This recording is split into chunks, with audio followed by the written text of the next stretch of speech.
Bonjour, aujourd'hui nous allons découvrir ensemble le logiciel de géométrie dynamique GeoGebra. Dans un moteur de recherche classique, on tape GeoGebra, on prend le premier résultat geogebra.org et on arrive sur leur site. Sachez qu'il est possible de se connecter et de pouvoir ainsi stocker en ligne nos différentes productions. On peut aussi naviguer et voir différentes productions qui ont déjà été faites. Pour cela, on peut utiliser le moteur de recherche qu'ils ont utilisé, une petite assistance ici, ou on peut directement taper dans la barre de recherche. Par exemple, si je cherche quelque chose sur les patrons, je choisis une activité au hasard. Une fois qu'on a lancé une activité, alors on a accès aux différents paramètres que l'utilisateur nous laisse modifier. Donc ici par exemple, je peux ouvrir ou fermer mon patron.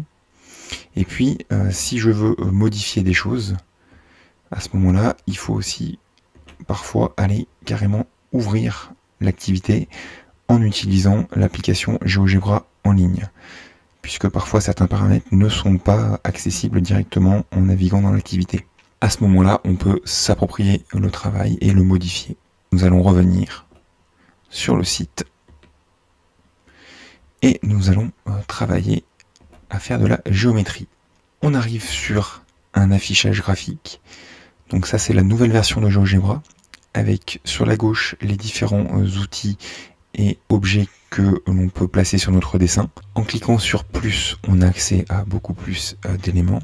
Bien évidemment, comme avant, quand on place un élément, on a accès à la fenêtre d'algèbre qui regroupe tous les différents éléments que nous allons ajouter sur notre construction. Mais personnellement, je n'aime pas trop cet affichage, je vais préférer une version un petit peu plus classique. Et donc je vais aller utiliser GeoGebra classique. Voilà, nous retrouvons ici un affichage beaucoup plus classique avec toujours sur la gauche la fenêtre d'algèbre que nous allons réduire un petit peu, la zone de travail sur la droite et puis ici un bandeau sur lequel on retrouve toutes les actions et tous les objets mathématiques que nous allons pouvoir utiliser. Sachez aussi que on pourra en rajouter, on en reparlera un peu plus tard dans une autre vidéo. De plus, il était possible d'accéder directement à cette interface-là à partir de la page d'accueil ou directement en tapant GeoGebra classique sur internet. Nous allons tout de suite commencer en plaçant 3 points pour faire un triangle qui dans un premier temps n'aura aucune particularité et puis nous allons parler un petit peu autour de ce triangle. Je pourrais ici utiliser un segment pour relier mes différents points, mais je vais préférer utiliser la notion de polygone. Donc je clique sur le point A, le point B, puis sur le point C, et je vais ensuite revenir pour fermer ma figure sur le point A. Voilà, nous avons construit un triangle sans particularité. Ici, on voit que nous avons un quadrillage sur lequel il y a une grille. Donc à l'horizontale, c'est ce qu'on appelle l'axe des abscisses. Ici, l'axe vertical, c'est l'axe des ordonnées. Je vais aller ici en haut, cliquer sur déplacer. On voit que quand je bouge mes points, les coordonnées du point A changent. Si je me rapproche du quadrillage, comme on a affaire à un quadrillage, mes points vont être comme aimantés et ils vont se caler directement sur le quadrillage. Je vais peut-être déplacer un petit peu mon graphique pour qu'on tombe sur des nombres positifs. Donc je vais mettre ici, hop, je vais recliquer sur déplacer mes points. Et donc je vais mettre un point A ici, mon point C là et mon point B ici. Donc je peux ici déplacer mon graphique, agrandir un petit peu, réduire un petit peu. On peut le faire aussi directement en utilisant la molette de navigation ou si vous avez un touchpad, on peut aussi zoomer ou dézoomer, comme sur une tablette. Ensuite, je vais faire un clic droit dans la zone de dessin et puis je vais décocher afficher les axes. Donc là on voit que les axes existent toujours puisque nos points, si je vais ici pour déplacer mes points, quand je les déplace, on voit que les coordonnées elles changent aussi, et puis c'est toujours exactement le même repère. Si je remonte ici, donc je refais un clic droit dans la zone de dessin. Alors parfois, vous voyez, là il est bloqué sur le point A, donc je vais ici changer dans le menu, revenir sur déplacer. Quand je refais un clic droit, il me redonne à nouveau accès au menu de la zone de dessin. Donc si je remonte les axes, je suis bien au point de coordonnées 0 en abscisse et 5 en ordonnée. Ici mon point B, donc a pour coordonnées 3 en abscisse et 4 en ordonnée. Donc voilà, c'est juste qu'on ne les affiche pas à l'écran. Pareil, je peux aussi décocher afficher la grille. Par contre, mes points, quand je vais les bouger, ils vont bouger librement et donc les coordonnées vont être beaucoup moins précises. Et on va pas tomber sur des nombres entiers. Je peux aussi retrouver ce menu en allant en haut à droite, en cliquant ici. Alors là, vous voyez qu'il est encore bloqué sur le point, puisque le point ici, il est sélectionné. Donc pareil, je vais changer, revenir, et là je vois qu'il a changé le menu. Il m'a réaffiché le menu de ma zone de dessin. On peut montrer ou cacher les axes, on peut montrer ou cacher la grille. D'ailleurs, on voit qu'il y a d'autres grilles possibles. Nous allons rester avec une feuille blanche et pas d'axe. On va recentrer un petit peu notre figure, comme ceci. Alors je vois ici que la lettre C n'est pas bien visible, donc je vais cliquer sur déplacer. Et donc ici, je déplace l'étiquette, c'est-à-dire la lettre qui désigne le point C. Par contre, je ne peux pas l'espacer trop, il faut quand même que ça reste à proximité du point C. Donc pareil, je vais bouger le A et le B. Ensuite, je vois ici qu'il y a des lettres qui ont été créées. Elles servent à désigner des objets mathématiques, ici les segments qui relient B et C. Sur la gauche, dans ma fenêtre d'algèbre, je vois que plusieurs éléments ont été créés. Donc on a bien nos 3 points de départ, A, B et C. Et puis on a ici le polygone qui relie les points A, B et C qui correspondent à notre triangle. Puis le logiciel, il a créé aussi 3 segments. Le segment qui relie B et C, le segment qui relie les points C et A, et le segment qui relie le point A et B. Il les a nommés, donc on va voir les petites lettres qu'on retrouve ici. Alors je peux faire un clic droit.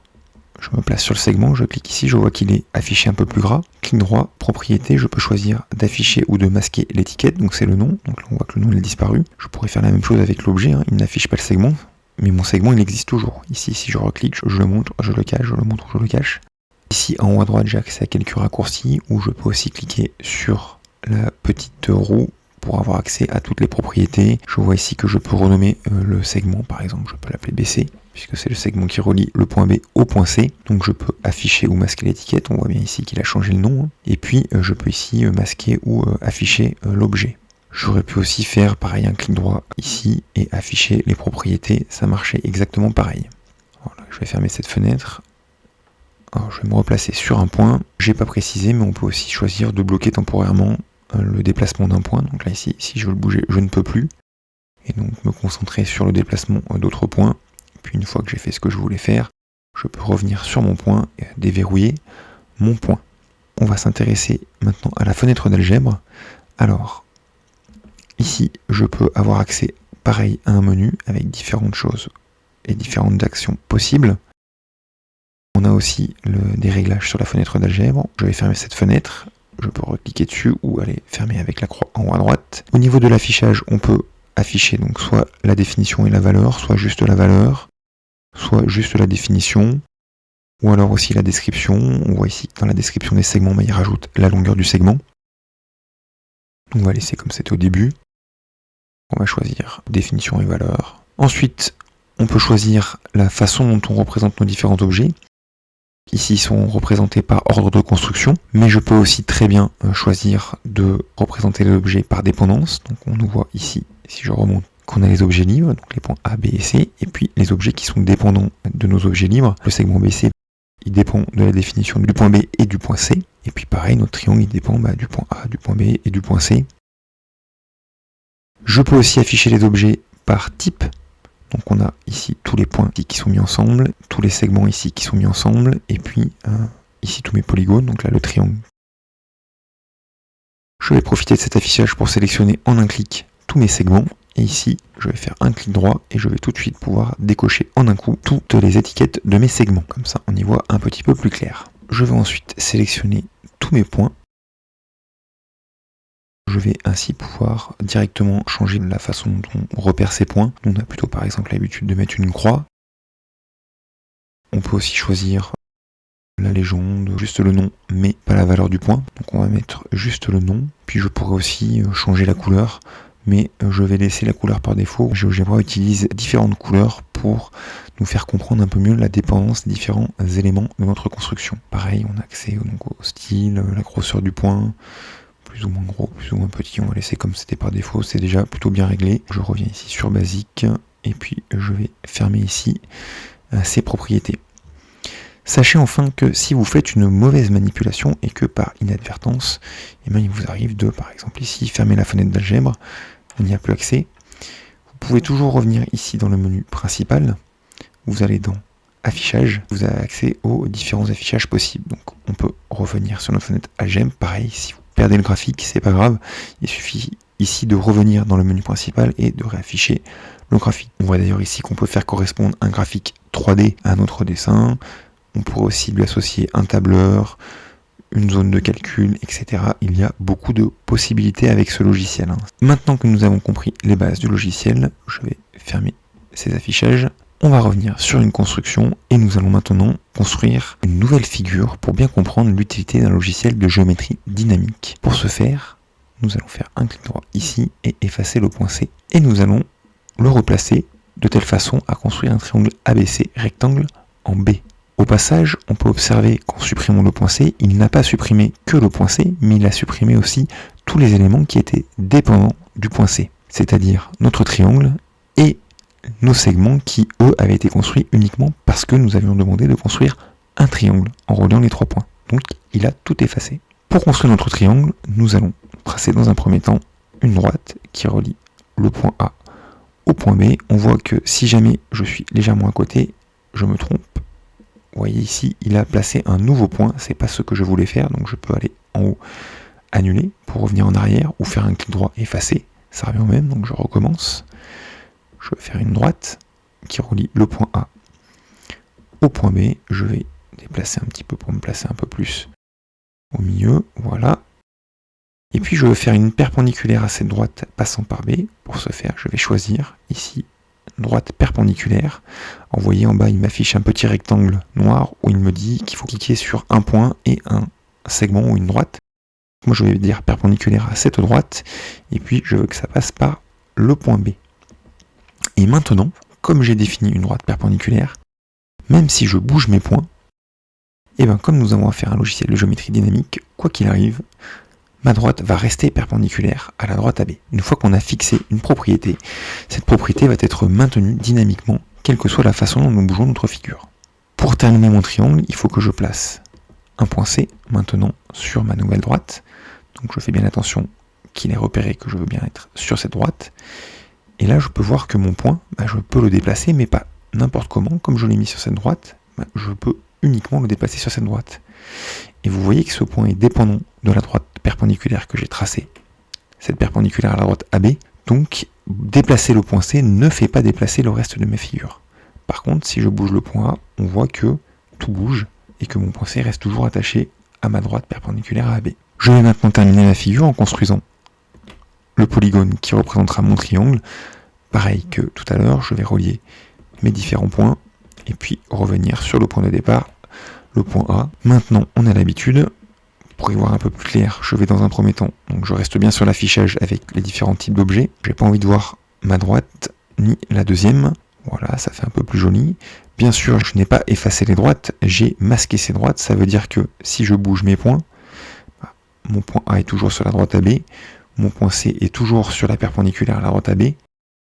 C'est juste que visuellement, on ne s'encombre pas de l'affichage de ces droites. Je vais aussi sélectionner tous mes segments et je vais faire un clic droit, décocher, afficher les étiquettes. Enfin, pour embellir un petit peu ma figure, je vais essayer d'afficher mon angle.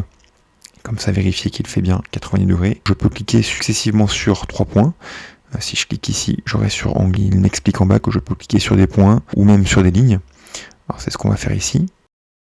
On va cliquer sur ce côté-là, puis sur ce côté-là. Ah là, je vois qu'il m'a affiché l'angle, mais le grand angle, l'angle rentrant.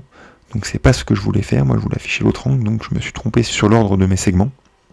Alors sachez qu'il y a un ordre en mathématiques, ce qu'on appelle le sens trigonométrique, c'est le sens inverse des aiguilles d'une montre. Donc je vais tourner dans le sens inverse des aiguilles d'une montre pour désigner mon angle.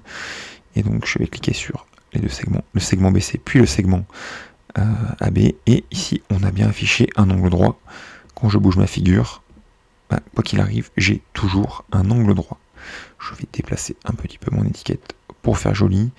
Et puis je vais faire un clic droit et je vais enlever l'affichage de l'étiquette pour que ce soit un petit peu plus lisible. Voilà, nous avons construit un triangle rectangle avec notre logiciel de géométrie dynamique. Merci et à bientôt dans une prochaine vidéo.